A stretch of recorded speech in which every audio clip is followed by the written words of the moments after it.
अलिबाग मुरुडचे आमदार महेंद्र शेठ दळवी यांच्या गाडीला अपघात होऊन अपघातात एकाचा मृत्यू झालाय। शनिवार दिनांक 2 मार्च रोजी मुरुड आगरदंडा ग्रामपंचायत हद्दीतील उसडी गावाजवळील टोल नाक्यावर हा अपघात झाला। मुळात हा टोल नाक्यामुळे अपघात झाल्याची चर्चा आहे। मोटरसायकल व आमदारांची गाडी यांची समोरासमोर टक्कर झाली।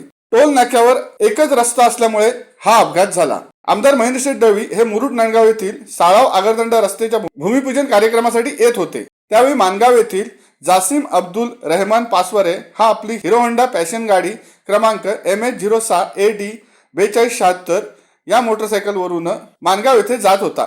आगरदंडा ग्रामपंचायत हद्दीतील उसडी टोल नाक्याजवळ अपघात झाला। मोटरसायकल व आमदारांची गाडी यांची समोरासमोर जोरदार टक्कर होती। त्यामुळे जबर जखमी झालेल्या तरुणाला मुरुड ग्रामीण रुग्णालयात हलवण्यात आले, परंतु त्यात त्याचा मृत्यू झाला। या अपघातात आमदार महेंद्र शेठ दळवी हे सुद्धा किरकोळ जखमी झाले आहेत। शिवसत्ता टाइम्ससाठी सुधीर नाजरे, मुरुड जंजिरा। दे धडक बेधडक वृत्त देणाऱ्या आपल्या शिवसत्ता टाइम्स न्यूज चॅनलला लाल बटन दाबून सबस्क्राईब करा आणि बेल आयकॉनला क्लिक करायला विसरू नका।